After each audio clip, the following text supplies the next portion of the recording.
Hello friends, welcome to the world of accounting. और आज हम देखेंगे कि vertical balance sheet as per schedule 3 of companies act 2013 कैसे बनाते हैं। तो सबसे पहले फ्रेंड्स, आज मैं इसके बारे में डीप में डिस्कशन करने वाला हूँ।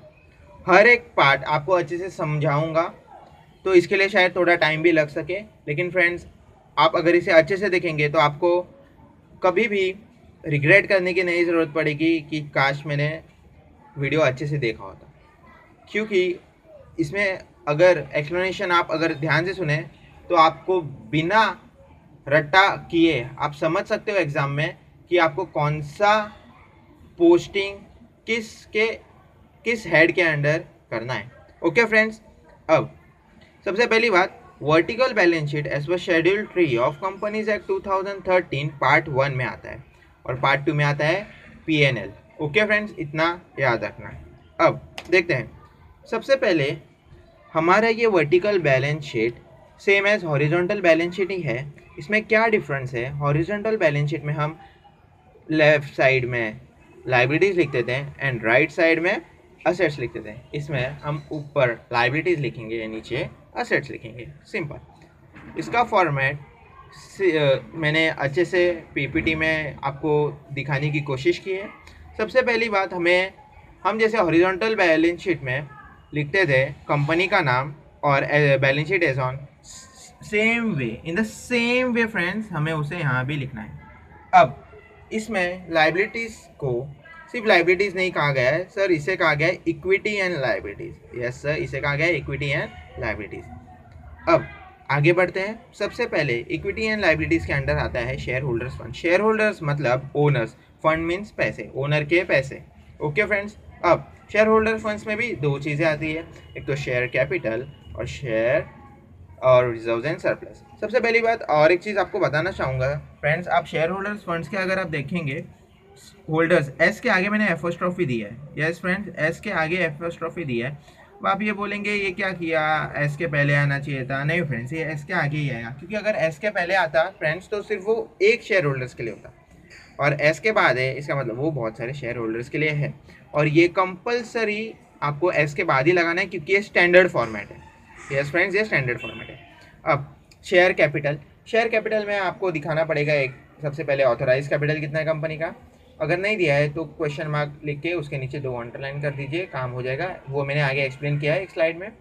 उसके बाद उसके अंडर आएगा preference share capital and equity share capital. उसमें भी आपको ये दिखाना पड़ेगा कि ऐसे कौन से शेयर्स है या कितने शेयर्स है जो आपने इशू किए हैं और उसके लिए कंसिडरेशन आपने कैश नहीं लिया है, कोई अदर चीज़ ली है।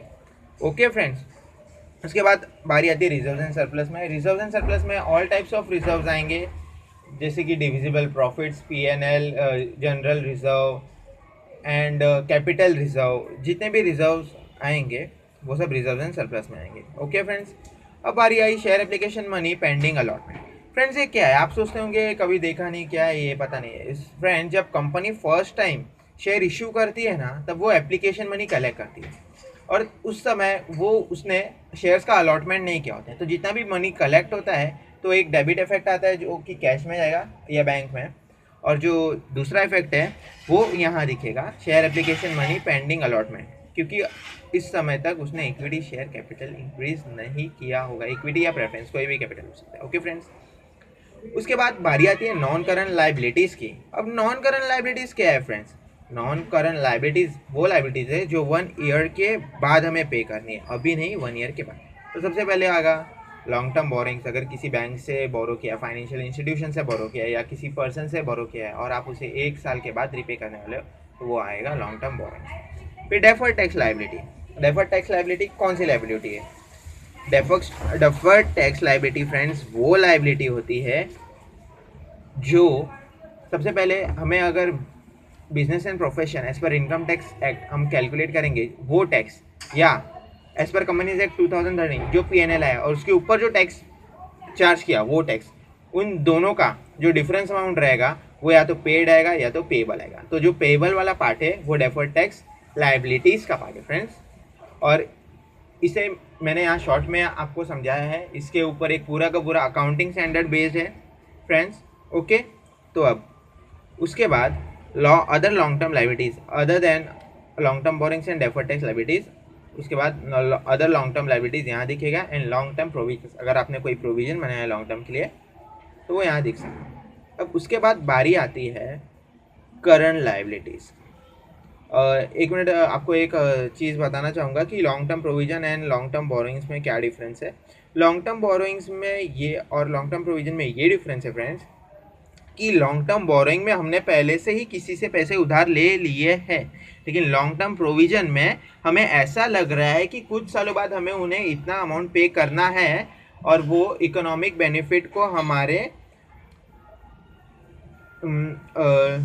अफेक्ट करने वाला है फ्यूचर में, जो कि लॉन्ग टर्म होगा, तो हम लॉन्ग टर्म प्रोविजन बनाएंगे। ओके फ्रेंड्स, उसके बाद करंट लाइबिलिटीज़ की बारी आती है। करंट लाइबिलिटीज़ में सबसे पहली बात शॉर्ट टर्म बोरिंग, जिससे लॉन्ग टर्म बोरिंग किसी से पैसे उधार लिए है 1 साल से ज़्यादा के समय के लिए, वैसे हमने शॉर्ट टर्म बोरिंग में भी पैसे ही उधार लिए हैं, लेकिन वो सिर्फ हमने 1 साल या उसके कम पीरियड के लिए लिए है। Period means time.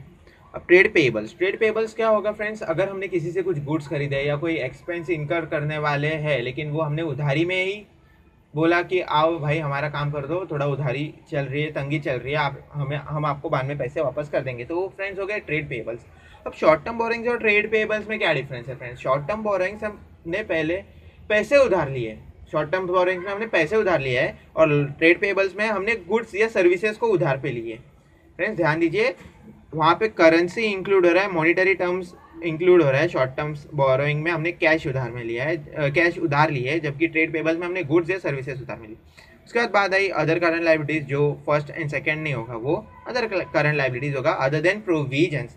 प्रोविजंस का मतलब मैंने आपको पहले ही समझाया है कि मुझे ऐसा लग रहा है कि इनकर हो सकता है और वो मेरे फ्यूचर इकोनॉमिक बेनिफिट को अफेक्ट कर सकता है, तो मैं उसके लिए प्रोविजन बनाऊंगा। अब शॉर्ट टर्म बोरिंग्स और ट्रेड पेबल्स के अलावा जो भी बचेगा वो अदर करंट लाइबिलिटीज में जाएगा। उसके बाद शॉर्ट टर्म प्रोविजंस अगर कोई हो तो उसके बाद सबसे लास्ट में हम लिखेंगे टोटल लाइबिलिटी, जैसे कि आप यहाँ देख सकते हैं। वो टोटल लाइबिलिटी लिखने के बाद हम असेट की तरफ बढ़ेंगे। असेट में भी आपको पर्टिकुलर्स नोट करंट या प्रीवियस ईयर लिखने की ज़रूरत नहीं है। अगर आप उसे कंटिन्यूएशन में लिख रहे हैं तो आप टोटल के नीचे 2 लाइन रेज करने के बाद असेट्स का पार्ट लिख सकते हैं फ्रेंड्स।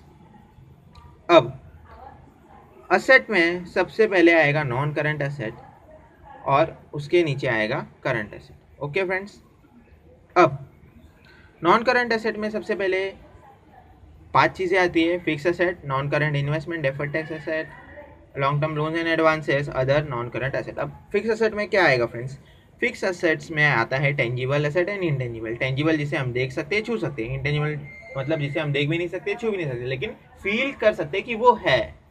अब टेंजिबल में आ सकता है machinery, plant and machinery and buildings, ये आपके फिक्स एसेट हो गए, जबकि इंटेंजिबल में आएगा goodwill, patents etcetera. Okay friends, अब non current investment. Non current investment वो इन्वेस्टमेंट होते हैं जो आप 1 साल से ज़्यादा के लिए करते हैं। अब फिक्स एसेट और नॉन करंट इन्वेस्टमेंट में क्या डिफरेंस है फ्रेंड्स, इन दोनों में छोटा सा डिफरेंस है। फिक्स एसेट्स वो एसेट्स होते हैं जो आप कंपनी में बिजनेस ऑपरेशन के लिए यूज़ कर रहे हैं, जैसे कि मशीनरी। अगर मैं कोई प्रोडक्ट बना रहा हूँ तो मशीनरी उस प्रोडक्ट को बनाने में मेरी मदद कर रहा है, तो वो फिक्स एसेट हो गया। जबकि अगर मैंने कोई शेयर्स खरीदे हैं जो कि मेरे बिजनेस लाइन में नहीं है फ्रेंड्स, बिजनेस लाइन से थोड़ा अलग है, जैसे कि मैंने शेयर्स खरीदे तो उसमें मुझे डिविडेंड मिलेगा, ये मेरा बिजनेस प्रॉफिट नहीं है, लेकिन ये इनकम फ्रॉम अदर सोर्स में जाएगा, तो वो चीज़ें होती है नॉन करंट इन्वेस्टमेंट। तो ये डिफरेंस आपने देखा फ्रेंड्स। फिक्स एसेट मतलब जो बिजनेस रिलेटेड है, लेकिन जो बिजनेस रिलेटेड नहीं है लेकिन फिर भी हमें उस पर रिटर्न्स मिल रहा है, तो हो गया नॉन करंट एसेट। जैसे डिबेंचर में हमें इंटरेस्ट मिलेगा। ओके फ्रेंड्स, अब डेफर्ड टैक्स एसेट, जैसे कि डेफर्ड टैक्स लाइबिलिटी था, that is tax as per income tax act and tax per as per companies act. जो डिफरेंस अमाउंट रहेगा अगर वो पेड आ गया, मीन्स एडवांस में हमने कुछ ज़्यादा ही पे कर लिया, तो वो डेफर्ड टैक्स एसेट बन जाएगा हमारे। ओके फ्रेंड्स, अब बारी आती है long term loans and advances की।